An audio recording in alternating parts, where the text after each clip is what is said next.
नमस्कार साथियों, आप सभी का स्वागत है Alia exam quiz YouTube channel में। तो कलाम एकेडमी सीकर के द्वारा आयोजित करवाया गया जो द्वितीय श्रेणी अध्यापक यानी सेकंड ग्रेड का संस्कृत शिक्षा विभाग का जो माइनर टेस्ट पेपर 4 हैं, तो इसका सॉल्यूशन अपन करने वाले हैं। ये जो पेपर है 15 सितंबर 2024 को आयोजित करवाया गया था। और इसके अलावा जो भी माइनर टेस्ट पर प्रथम द्वितीय तृतीय वो भी मैंने यूट्यूब पर सॉल्यूशन करवाए हैं, तो आप देख लीजिएगा। और पीडीएफ के लिए आप टेलीग्राम ज्वाइन कर लेना, पीडीएफ उपलब्ध आपको करवा दी जाएगी। तो आइए करते हैं इसका सॉल्यूशन। बिल्कुल आप एक बार सभी वीडियो को लाइक जरूर करें और अपने साथियों तक वीडियो को भी शेयर करें, ठीक है। इसके अंदर है पूरे 100 प्रश्न। चलिए एक एक प्रश्न को देख लेते हैं। पहला जो प्रश्न है, राजनीतिक दलों का पंजीकरण, चुनाव चिन्ह आवंटन तथा राष्ट्रीय एवं राज्य स्तरीय दल की मान्यता देने का कार्य कौन करता है? तो यहाँ पर राइट आंसर हो जाएगा राष्ट्रीय चुनाव आयोग, ठीक है। दूसरा प्रश्न है, राष्ट्रीय दल के रूप में मान्यता की शर्तों में शामिल है। तो लोकसभा चुनाव में कम से कम 4 राज्यों में विद्यमान मतों की कम से कम 6% सीटें प्राप्त करें और लोकसभा चुनाव में कम से कम 3 राज्यों से लोकसभा की न्यूनतम 2% सीटें प्राप्त करें। तो दोनों 1 व 2 इसमें सही है। लोकसभा चुनाव में कम से कम 3 राज्यों से लोकसभा की कम से कम 15 सीटें प्राप्त करें, तो ये वाला जो कथन है ये इसमें गलत हो जाएगा, ठीक है। तो इसमें आ जाएगा 1 व 2, यानी ऑप्शन नंबर जो पहला है इसका राइट आंसर हो जाएगा 1 व 2, ठीक है। चलिए तीसरा प्रश्न है, भारत में निर्वाचन आयोग निर्वाचन प्रतीक आदेश 1968 के किस पैरा के तहत आरक्षित प्रतीकों का आवंटन करता है? तो यहाँ पर आ जाएगा पैरा 10A, ठीक है। इसके बाद देखिए चौथा प्रश्न है, निम्नलिखित में से राजनीतिक दलों की स्थापना के बारे में असुमेलित युग्म है। तो ये राजनीतिक दल और इधर स्थापना, नेशनल पीपुल्स पार्टी की स्थापना 2013 में हुई थी, ये तो सही है। इसके बाद है ऑल इंडिया तृणमूल कांग्रेस, इसकी स्थापना 1998 में की गई, ये भी सही है। राष्ट्रीय लोकतांत्रिक पार्टी, देखिए ये 2023 में ना करके कब की गई थी? 29 अक्टूबर, ठीक है, 29 अक्टूबर को और 2018, ठीक है, 29 अक्टूबर 2018 को की गई थी राष्ट्रीय लोकतांत्रिक पार्टी की स्थापना। और आम आदमी पार्टी 2012। तो इसका जो असम्मिलित कथन है हो जाएगा ऑप्शन नंबर 3। प्रश्न नंबर 5 है, निम्नलिखित में से कौन सा राज्य केवल राष्ट्रीय दल वाले राज्यों में से नहीं है? तो यहाँ पर आ जाएगा उत्तर प्रदेश। छठा प्रश्न है, एक तरफ है राष्ट्रीय दल, एक तरफ है चिन्ह, तो इसको सम्मिलित करना है। देखिए यूनाइटेड पीपुल्स पार्टी, तो इसके अंदर आ जाएगा इधर ट्रैक्टर चलाता किसान, ठीक है। और इंडियन नेशनल जो लोक दल हैं इसमें आ जाएगा चश्मा। झारखंड मुक्ति मोर्चा, इसमें आ जाएगा तीर कमान। और नागा पीपुल्स फ्रंट मुर्गा, तो इस प्रकार से सम्मिलित हो जाएगा, यानी इसमें जो राइट आंसर है हो जाएगा ऑप्शन नंबर 1, ठीक है। प्रश्न नंबर 7 है, निम्नलिखित में से कौन सा पूर्वोत्तर भारत का पहला राजनीतिक दल है जिसे 7 जून 2019 को राष्ट्रीय दल के रूप में मान्यता प्राप्त हुई है? तो यहाँ पर आ जाएगा नेशनल पीपुल्स पार्टी, 3 नंबर। चलिए 8 नंबर प्रश्न, वर्तमान में भारत में भारतीय निर्वाचन आयोग से मान्यता प्राप्त राजनीतिक दल हैं? तो यहाँ पर आ जाएगा 6, राइट आंसर हो जाएगा इसमें ऑप्शन नंबर 2। 9वां प्रश्न है, भारतीय जनता पार्टी का मुख्य प्रेरक सिद्धांत क्या है? तो यहाँ पर आ जाएगा समग्र मानवतावाद। इसके बाद है 18 नंबर प्रश्न, 18वीं लोकसभा में राजनीतिक दलों को प्राप्त सीटों के संदर्भ में असंगत युग्म का चयन कीजिए। देखिए दल हैं एक तरफ हैं सीटें।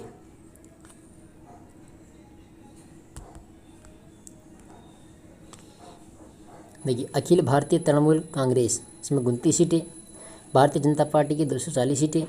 द्रविड़ मुनेत्र कड़गम 16 सीटें और राष्ट्रीय लोकतांत्रिक पार्टी 1 सीट। तो कौन सा यहाँ पर असम्मिलित है, यानी इसमें जाएगा ऑप्शन नंबर 4।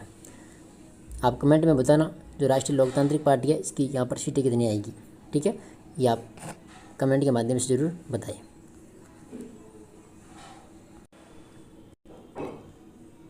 चलिए प्रश्न नंबर 11 है, गुट निरपेक्ष आंदोलन के संदर्भ में निम्न कथनों पर विचार कीजिए।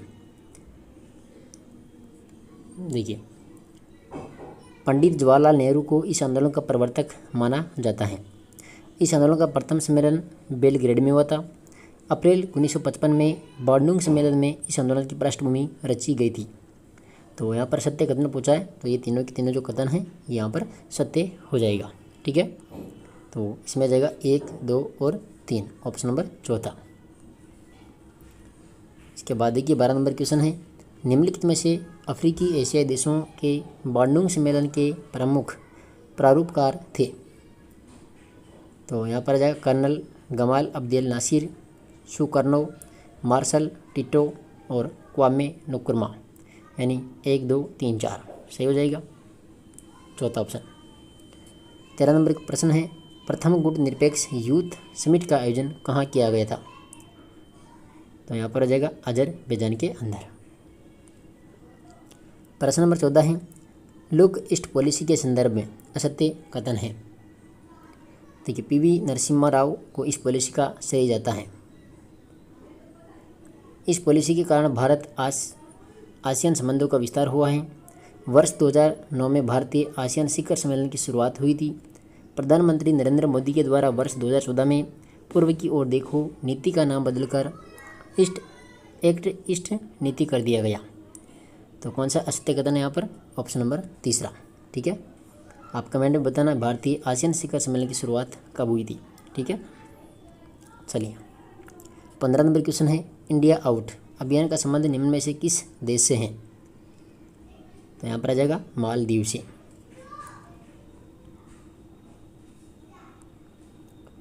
प्रश्न नंबर 16 है, निम्नलिखित में से ऑनलाइन भुगतान की भारतीय यूपीआई सेवा को अपनाने वाले देशों का सही युग्म है। तो कौन सा यहाँ पर, भूटान और श्रीलंका। प्रश्न नंबर 17 है, भारत निम्नलिखित में से किस समूह का सदस्य नहीं है। तो यहाँ पर आ जाएगा ऑप्शन नंबर दूसरा, न्यूक्लियर सप्लायर ग्रुप। 18 नंबर प्रश्न देखिए, एक तरफ है आधिकारिक यात्रा और एक तरफ है व्यक्ति। देखिए, यूएसए की राजकीय यात्रा करने वाले कौन थे, एकमात्र भारतीय राष्ट्रपति डॉक्टर एस राधाकृष्णन। दूसरा, यूएसए की राजकीय यात्रा करने वाले प्रथम भारतीय प्रधानमंत्री तो नरेंद्र मोदी नहीं थे, ठीक है, यह इसमें ऑप्शन नंबर दूसरा असम्मिलित है। प्रथम चाइनीज राष्ट्रपति जिसने भारत की आधिकारिक यात्रा की थी जियोंग जेमिन, और प्रथम रूसी राष्ट्रपति जिसने सोवियत संघ के विघटन के बाद भारत की यात्रा की थी बोरिस येल्त्सिन, ठीक है। तो यहाँ पर जो राइट आंसर है ऑप्शन नंबर तीसरा, ठीक है, सॉरी दूसरा, ये इसमें असम्मिलित है 18 के अंदर। चलिए 19 नंबर प्रश्न है, G20 शिखर सम्मेलन के संदर्भ में निम्न कथनों पर विचार कीजिए।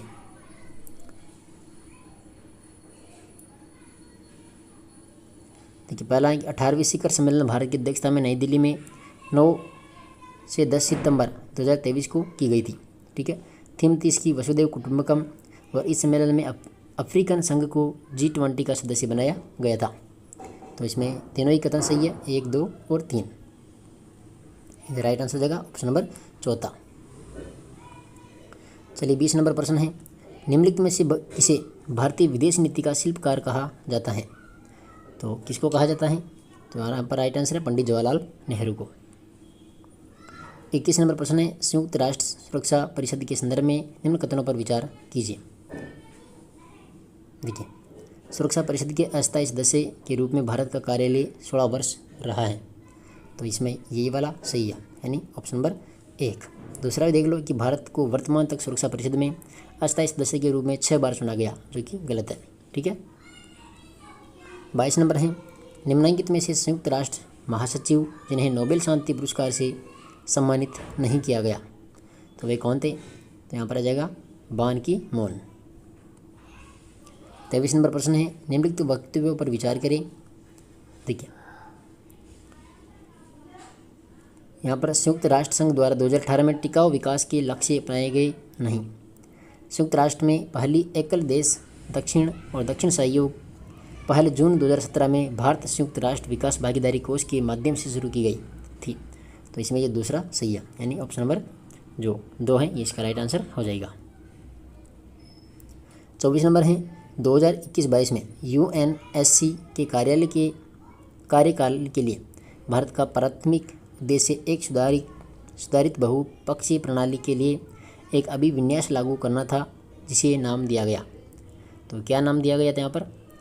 तो यहाँ पर नाम दिया गया था NORMS, ठीक है, नॉर्मस। 25 नंबर क्वेश्चन है, निम्नलिखित में से कौन कौन से भारतीय अंतर्राष्ट्रीय श्रम कॉन्फ्रेंस के अध्यक्ष रह चुके हैं?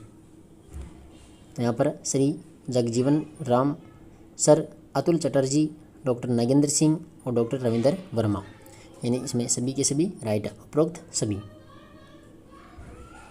26 नंबर प्रश्न है, निम्नलिखित में से असम्मिलित युग्म की पहचान करें। देखिए रुचेरा कंबोज UNO में भारत की स्थायी प्रतिनिधित्व वर्तमान में, ये तो सही है। विजय लक्ष्मी पंडित अंतर्राष्ट्रीय न्यायालय की प्रथम भारतीय अध्यक्ष, तो ये इसमें गलत है, ठीक है। BN राव UNA में भारत के प्रथम स्थायी प्रतिनिधि थे।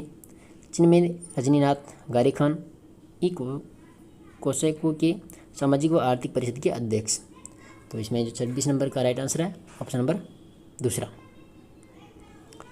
27 नंबर प्रश्न है, संयुक्त राष्ट्र संघ के कौन से अध्याय में शांति के उल्लंघन और आक्रामकता संबंधी कार्यों की कार्यवाही का उल्लेख है? तो यहाँ पर आ जाएगा अनुच्छेद 7 के अध्याय 7 में, ठीक है, अध्याय 7। 28 नंबर प्रश्न है, निम्न वक्तव्यों पर विचार करें। देखिए शांति रक्षा अभियान का संयुक्त राष्ट्र के चार्टर में उल्लेख है नहीं। एक अंतर्राष्ट्रीय संस्था के तौर पर विवादों के समाधान एवं शांति की स्थापना के लिए UNO की सबसे अभिनव पहल इसका शांति रक्षा अभियान है। तो इसमें जाएगा ऑप्शन नंबर केवल 2 वाला, ठीक है, दूसरा कथन इसमें सही है। 29 नंबर क्वेश्चन है, कांगो में UN पीस कीपिंग मिशन में सम्मिलित भारत के कैप्टन जिसे मरणोपरांत परमवीर चक्र से सम्मानित किया गया, तो कौन थे यहाँ पर? गुरुवचन सिंह सलरिया, ठीक है, इसमें जाएगा ऑप्शन नंबर दूसरा। 30 नंबर प्रश्न है, निम्नलिखित में से कौन संयुक्त राष्ट्र की सुरक्षा परिषद सुधार के बनाए गए समूह 4 का सदस्य नहीं है? तो यहाँ पर कौन आ जाएगा? इटली। 31 नंबर क्वेश्चन, निम्न वक्तव्यों पर विचार करें। देखिए अपर नाइल क्षेत्र दक्षिणी सूडान में भारतीय दल को शांति स्थापना के लिए UN मेडल ऑफ ऑनर मिला है। भारत संयुक्त राष्ट्र शांति मिशन में महिला दल तैनात करने वाला विश्व का पहला देश है। तो यहाँ पर जो दोनों कथन हैं ये दोनों के दोनों सत्य हैं, ठीक है। देखिए इसमें जाएगा 1 व 2 दोनों। 32 नंबर है, UN में भारत के प्रथम पीस कीपिंग अभियान की अध्यक्षता किसने की थी? तो यहाँ पर KS थिमैया ने। क्वेश्चन नंबर 33 है, संयुक्त राष्ट्र अंतर्राष्ट्रीय शांति दिवस के रूप में मनाया जाता है, तो 29 मई को। 34 नंबर क्वेश्चन है, federation of Indian chamber of commerce and industries की स्थापना की गई थी, तो यहाँ पर आ जाएगा 1927 में। क्वेश्चन नंबर 35 है, देखिए एक तरफ है श्रमिक संघ और एक तरफ है पार्टी, तो कौन सा यहाँ पर असुमेलित है, ये पूछा है। देखिए हिंदू मजदूर संघ Samajwadi, Indian national trade union Congress, communist party of India, तो ये इसमें असुमेलित है। भारतीय मजदूर संघ Bhajpa, centre of Indian trade unions, भारतीय कम्युनिस्ट पार्टी मार्क्सवादी, तो इसमें आ जाएगा ऑप्शन नंबर 2। 36 नंबर क्वेश्चन है, दबाव समूह के संदर्भ में असत्य कथन है। देखिए दबाव समूह के बारे में असत्य कथन कौन सा है? देखिए इनकी स्वरूप संगठित या असंगठित होता है, इनका उद्देश्य एवं सदस्यता असीमित होता है, तो ये ऑप्शन नंबर जो 2 है ये इसमें क्या असत्य है, ठीक है। ये पूंजीवादी राष्ट्रों लोकतांत्रिक शासन प्रणाली में फलते फूलते हैं, वे सरकार पर दबाव डालते हैं, तो इसमें जाएगा ऑप्शन नंबर दूसरा। चलिए 37 नंबर प्रश्न है, निम्नलिखित में से कौन सा भारत में असमुदायात्मक दबाव समूह नहीं है? तो यहाँ पर आ जाएगा रणवीर सेना। ठीक है, 3 नंबर। 38 नंबर क्वेश्चन है, भारत का पहला श्रमिक संघ है? तो यहाँ पर आ जाएगा all India trade union Congress. ठीक है, दूसरा ऑप्शन हो जाएगा इसमें। क्वेश्चन नंबर 39, सूची 1 में है कृषक समुदाय और सूची 2 में है पार्टी। देखिए, ऑल इंडिया किसान सभा, communist party of India, Hind किसान पंचायत समाजवादी, यूनाइटेड किसान सभा भारतीय कम्युनिस्ट पार्टी मार्क्सवादी। यानी ये तो तीनों की तीनों क्या यहाँ पर सही सम्मिलित है। ठीक है, तो इसमें 1, 2 और 3 राइट आंसर हो जाएगा। 40 नंबर प्रश्न है, निम्नलिखित में से समुदायात्मक दबाव समूह में शामिल नहीं है? देखिए, फिक्की ऑल इंडिया किसान सम्मेलन, student federation of India, Anglo and Indian association. तो इसमें जाएगा ऑप्शन नंबर 4। 41 नंबर क्वेश्चन है, प्रिंसिपल ऑफ साइकोलॉजी नामक पुस्तक के लेखक कौन है? Principle of psychology William James की है। क्वेश्चन नंबर 42 है, शिक्षा मनोविज्ञान शिक्षा का विज्ञान है, यह कथन है? तो ये पील का कथन है। ठीक है, पील महोदय का कथन है कि शिक्षा मनोविज्ञान शिक्षा का विज्ञान है। 43 नंबर क्वेश्चन है, मनोविज्ञान को आत्मा का विज्ञान मानने वाले विचारक का सही समूह है? देखिए, मनोविज्ञान को आत्मा का विज्ञान मानने वाले, तो यहाँ पर एक तो अरस्तु था। ठीक है, इसके बाद में प्लेटो था और इसके बाद में था देकार्ते, पंपोनेजनी था। ठीक है, अरस्तु, प्लेटो और देकार्ते, ये क्रम है इसका। तो ACD। ठीक है, 3 नंबर। 44 नंबर क्वेश्चन है, विलियम मैकडूगल के अनुसार मनोविज्ञान है? देखिए, मैकडूगल के अनुसार जो मनोविज्ञान है यह है व्यवहार का विज्ञान। 45 नंबर क्वेश्चन, निम्न में से मनोविज्ञान की किस परिभाषा का संबंध स्किनर से है? देखिए, किस परिभाषा का संबंध स्किनर से है, ये पूछा इसमें 45 के अंदर। तो मनोविज्ञान मानव व्यवहार और मानव संबंधों का अध्ययन है। आधुनिक मनोविज्ञान का संबंध व्यवहार की वैज्ञानिक खोज से है। मनोविज्ञान मानव प्रकृति का अध्ययन है। मनोविज्ञान व्यवहार और अनुभव का विज्ञान है। तो यहाँ पर आ जाएगा ऑप्शन नंबर 4 45 के अंदर।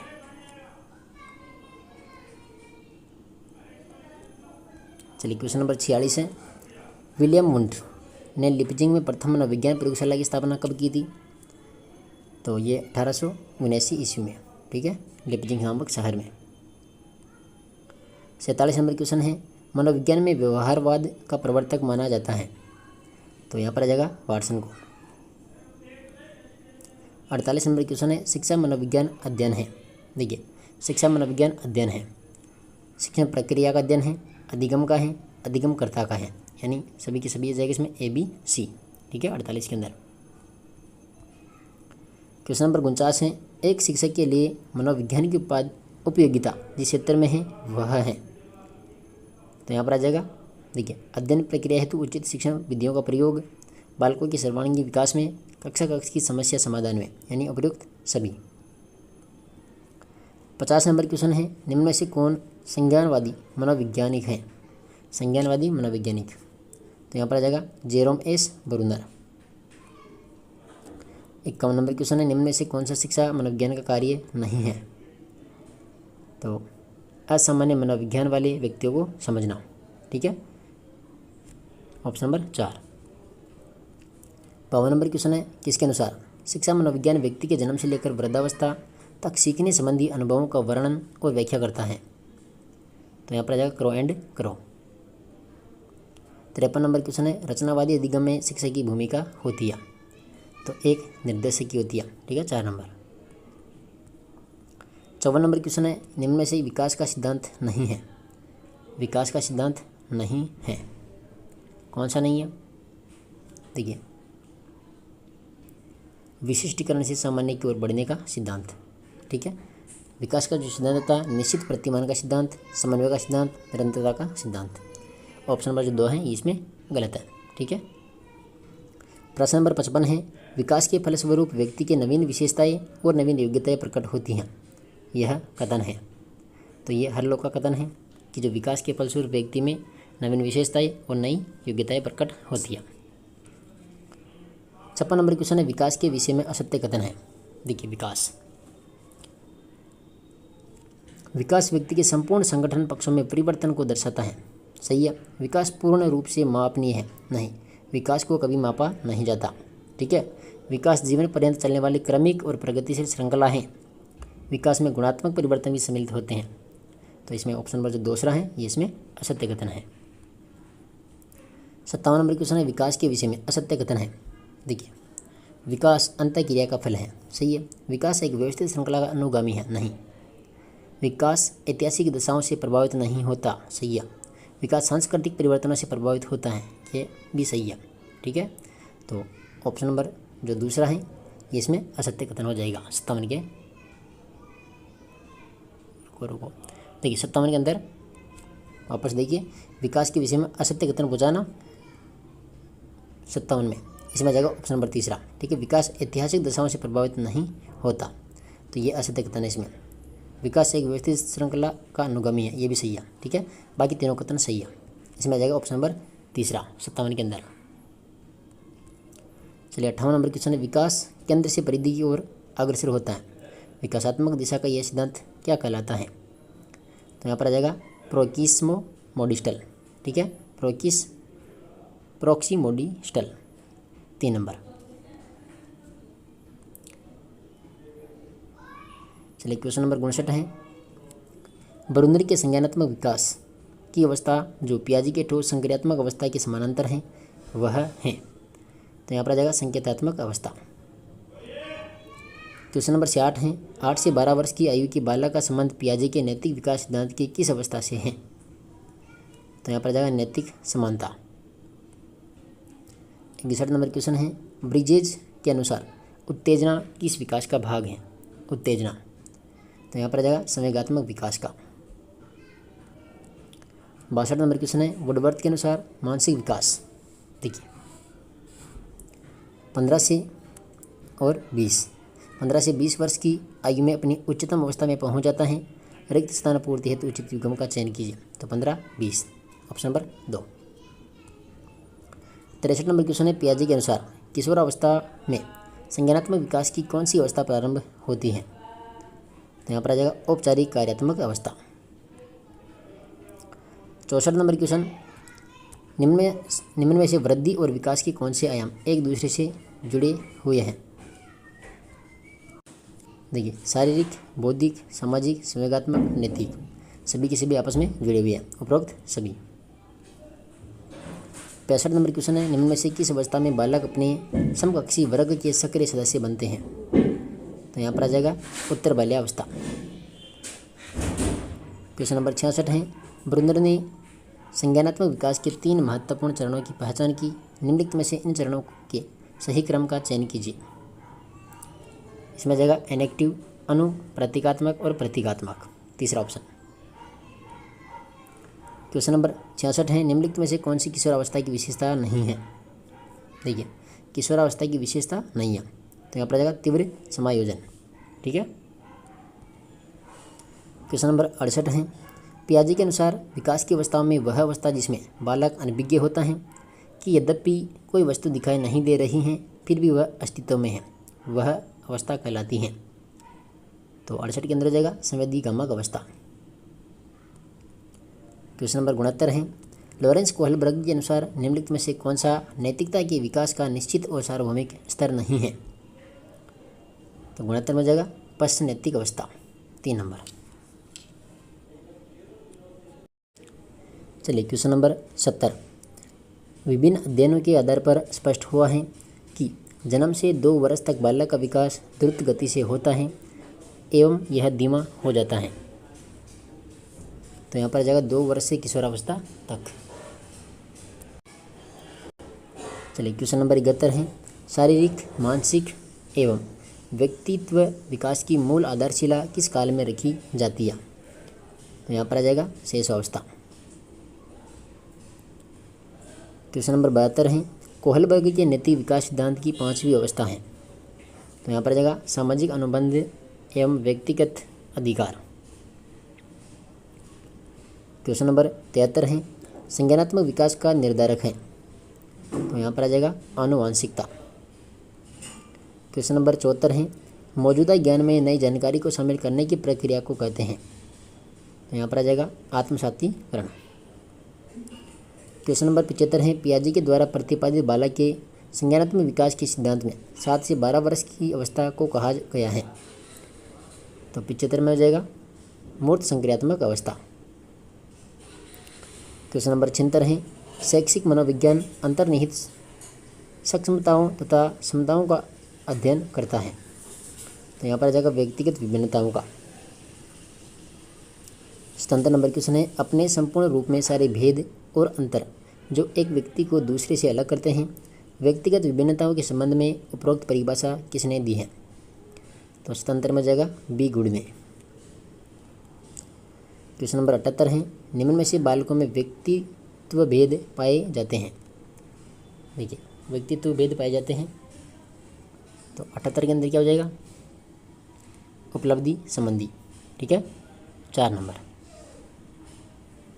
सॉरी इसमें आ जाएगा सभी के सभी। ठीक है, रुचि संबंधी, अभिवृत्ति संबंधी, मनोगम्यिक कौशल संबंधी और उपलब्धि संबंधी, यानी इसमें ऑप्शन नंबर 4।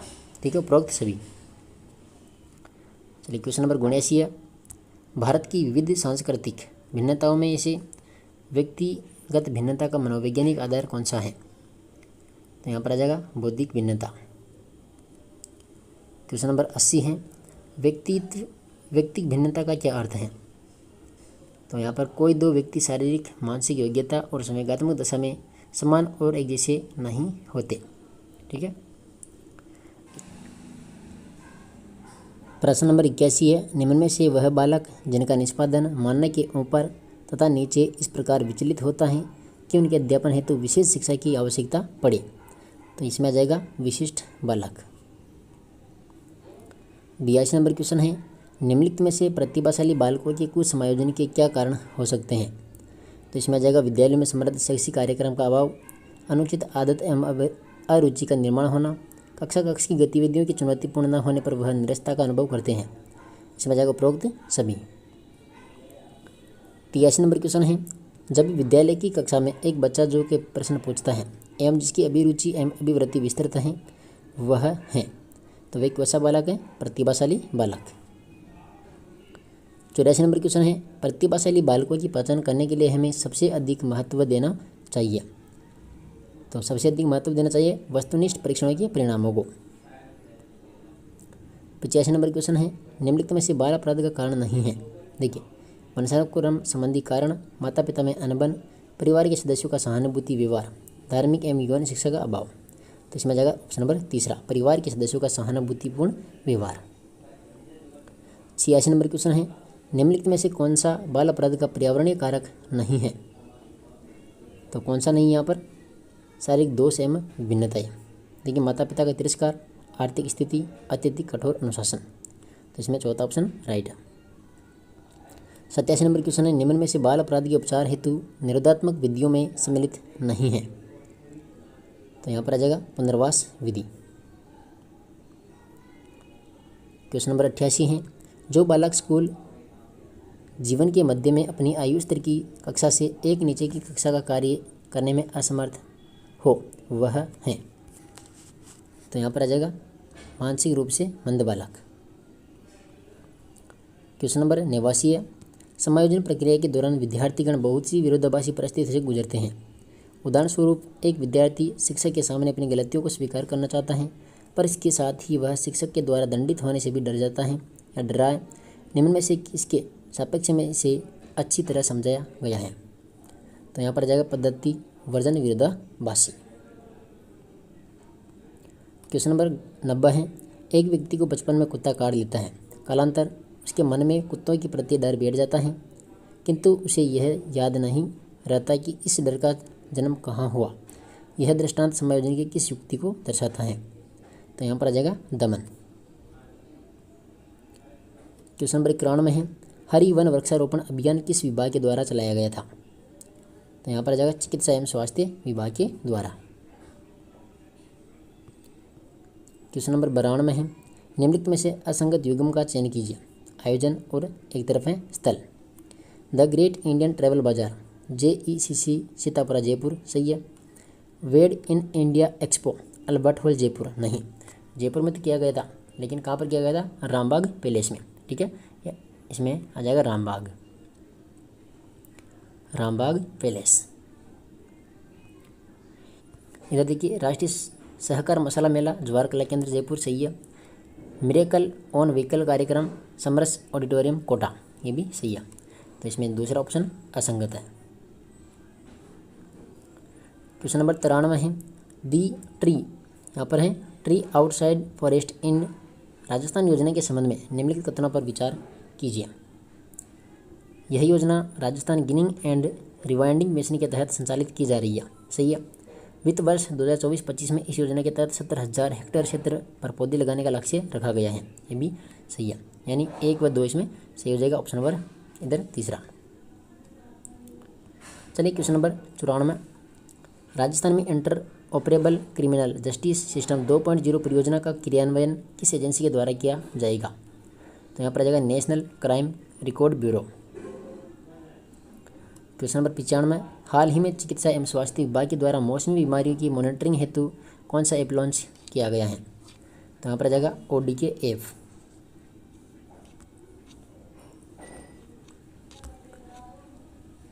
चलिए क्वेश्चन नंबर 96, प्रदेश की दूसरी मल्टी डिसिप्लिनरी रिसर्च यूनिट कहाँ स्थापित की जा रही है? तो इसका राइट आंसर है पाली के अंदर। क्वेश्चन नंबर 97, राजस्थान विधानसभा में वर्ष 2024-25 हेतु गठित अनुसूचित जनजाति कल्याण समिति का अध्यक्ष किसे नियुक्त किया गया है? तो फूल सिंह मीणा को। ठीक है,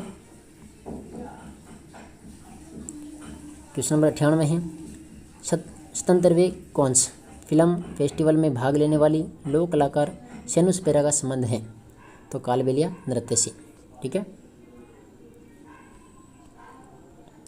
question number 99, Mehrangarh museum trust द्वारा प्रदान किए जाने वाले मारवाड़ रत्न पुरस्कारों के तहत दिया जाने वाला पद्मश्री कोमल कोठारी सम्मान वर्ष 2024 हेतु किसे प्रदान किया गया? तो ये ओम थानवी को, 3 नंबर। और आज का लास्ट प्रश्न है 100 नंबर। और इससे पहले अभी तक आप चैनल से नहीं जुड़े हो तो चैनल को सब्सक्राइब कर लेना और टेलीग्राम पे आप ज्वाइन कर लेना, PDF आपको मिल जाएगी। बाकी जो कलाम एकेडमी के टेस्ट पेपर हो रहे हैं वो सभी आपको यहाँ पर उपलब्ध हो जाएंगे। ठीक है, देखिए लास्ट प्रश्न है, कोलकाता में आयोजित national BSF open karate championship 2024 में 10 से 11 वर्ष आयु वर्ग में राजस्थान के किस खिलाड़ी ने स्वर्ण पदक जीता है? तो जूही प्रजापति ने। ठीक है, तो ये आज के महत्वपूर्ण प्रश्न थे इस टेस्ट के, जो 15 सितंबर 2024 को आयोजित हुआ था। माइनर टेस्ट पेपर 4 प्लेलिस्ट बनाई हुई है, जिसमें कलाम एकेडमी के सभी टेस्ट जो है, जिसमें 4 तो हो गए माइनर टेस्ट पेपर GK के, और उसमें 3 डाल दिए मैंने SST के। तो जो भी देखना चाहते हैं प्लेलिस्ट बनाई हुई है, वहाँ पर जाइए और देख लीजिए। और जाते जाते वीडियो को लाइक कर देना और चैनल को भी सब्सक्राइब कर लेना। धन्यवाद। जय हिंद, जय भारत।